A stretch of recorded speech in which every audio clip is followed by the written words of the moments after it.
Kita ke sorotan berikutnya, Saudara. Masuknya anggota TKN Prabowo Gibran dalam jajaran Komisaris BUMN dinilai sebagai bentuk balas budi Jokowi kepada mereka yang dinilai telah berjasa memenangkan Prabowo Gibran dalam Pilpres lalu. Pengamat politik Universitas Al-Azhar, Ujang Komarudin bilang pemberian jatah kursi komisaris di perusahaan BUMN adalah pola lama yang sudah terjadi sejak era Presiden SBY. Bahkan dalam 9 tahun terakhir, relawan-relawan Jokowi pun juga mendapat imbalan yang sama. Meski begitu, Ujang mengkritisi orang-orang yang ditunjuk sebagai komisaris atau dewan pengawas sebuah perusahaan jangan asal pilih. Hal ini untuk menghindari kerugian akibat salah arah dalam mengawasi perusahaan milik negara.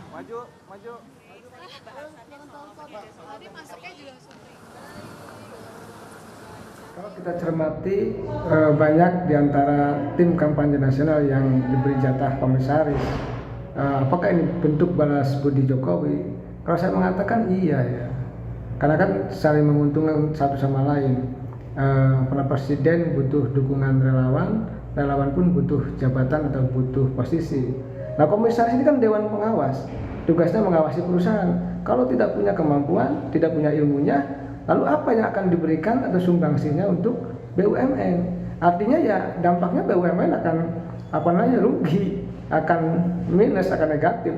Makanya tidak heran kan, tidak aneh kalau banyak BUMN di Republik ini banyak yang rugi. Masuknya nama Grace Natali sebagai komisaris Main ID dan Fuad Bawazir sebagai komisaris utama Main ID menambah daftar nama mereka yang pernah duduk dalam TKN Prabowo Gibran yang mendapat jatah kursi komisaris di perusahaan Badan Usaha Milik Negara BUMN.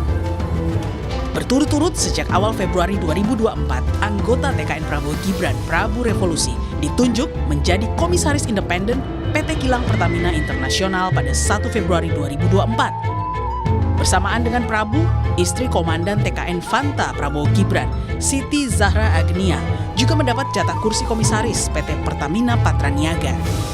4 bulan kemudian, atau tepatnya pada Senin 10 Juni lalu, berturut-turut 3 nama petinggi di TKN Prabowo Gibran kembali mendapat jatah kursi komisaris BUMN.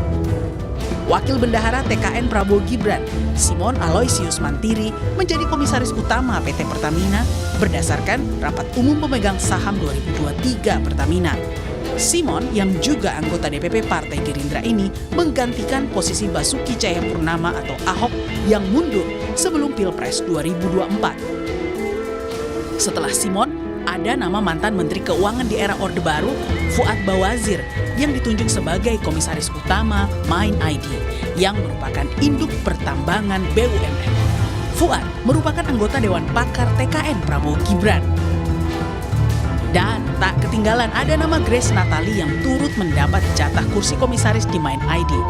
Grace yang belum lama ditunjuk Jokowi sebagai staf sus presiden sebelumnya mengaku sudah tidak aktif lagi di PSI karena mengikuti aturan soal komisaris BUMN yang tidak boleh dijabat pengurus parpol sesuai pasal 55 PP nomor 23 tahun 2022.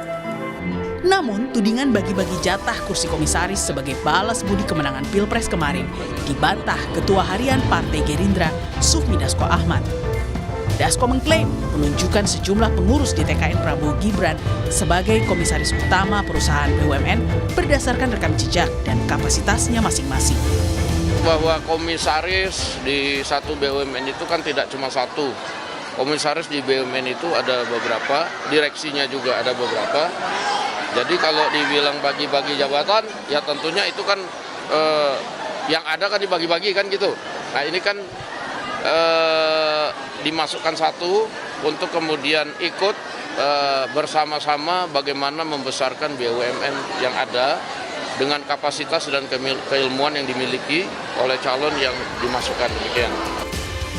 Sejatinya, jabatan komisaris terbilang penting dalam sebuah perusahaan karena memberi arah bagi para petinggi korporasi untuk menjalankan perusahaan dengan baik dan benar. Artinya, orang-orang yang mumpuni dan paham persoalan di bidang perusahaan yang diembannya lah yang patut mengisi kursi komisaris.